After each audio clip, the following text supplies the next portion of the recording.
La matinale d'Europe 1. Pierre de Villeneuve.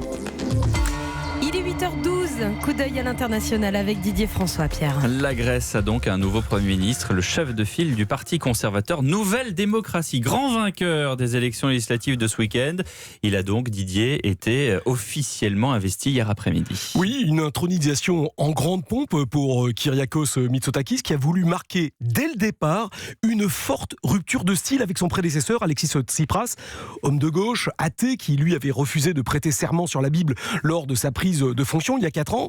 Kyriakos Mitsotakis, je vais y arriver, a choisi de prendre le total contre-pied. Il s'est présenté au palais présidentiel d'Irodou Atikou, l'ancienne résidence royale, avec une cravate, artefact auquel l'ancien Premier ministre était absolument rétif. Il était accompagné de sa famille au grand complet, son épouse, ses 3 enfants, eux-mêmes tirés à 4 épingles, et là, devant une brochette de 4 popes aux barbes bien fournies, dont le patriarche de l'église orthodoxe grecque, et sur une Bible enluminée, encadrée de ciboires et de cierges, il a juré qu'il allait profondément changer la Grèce, parce qu'il estime que c'est le mandat qu'il a reçu des électeurs, qui lui ont donné 40% des voix quand même, et une majorité absolue à la volie, le Parlement grec, avec 158 sièges sur 300. C'est assez confortable, effectivement, mais a-t-il de véritables marges de manœuvre pour faire une autre politique ? Eh bien non, vous avez tout compris. C'est d'ailleurs la raison pour laquelle Kyriakos Mitsotakis met autant l'accent sur les symboles,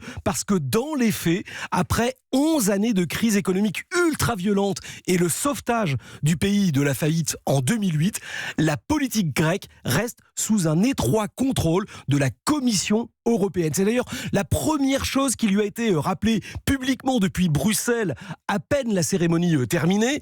Kyriakos Mitsotakis devra absolument tenir les engagements pris par son prédécesseur auprès de ses créanciers et rembourser, écoutez, 260 milliards de prêts qui courent jusqu'en 2022, ce qui mobilise 3,5% du produit intérieur brut, une somme énorme qui se paye par des mesures d'austérité drastiques, ce qui a clairement coûté sa réélection à Alexis Tsipras, sanctionné par un électorat grec parce qu'il est resté jusqu'au bout dans son mandat, dans les clous du mandat de l'orthodoxie budgétaire.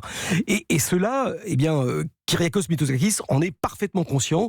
Ce n'est pas ce libéral diplômé d'Harvard qui va ruer dans les brancards. D'autant que le parti d'Alexis Tsipras conserve tout de même 31,5% des voix. Il reste donc la deuxième force politique du pays. Alors ça, c'est un peu la surprise pour les responsables européens, puisque effectivement, presque 75% des suffrages exprimés se sont portés sur des formations d'ailleurs de droite comme de gauche, mais qui ne remettent pas en cause le plan d'ajustement structurel imposé à la Grèce. Et dans cette élection, les candidats populistes ont même été laminés. Le parti d'extrême droite, qui est d'ailleurs même ouvertement néo-nazi, Homme Nouvelle, a été éjecté du Parlement parce qu'il n'a pas atteint la barre éliminatoire des 3%, ce dont s'est félicité le nouveau Premier ministre. Merci Didier François pour l'édito international.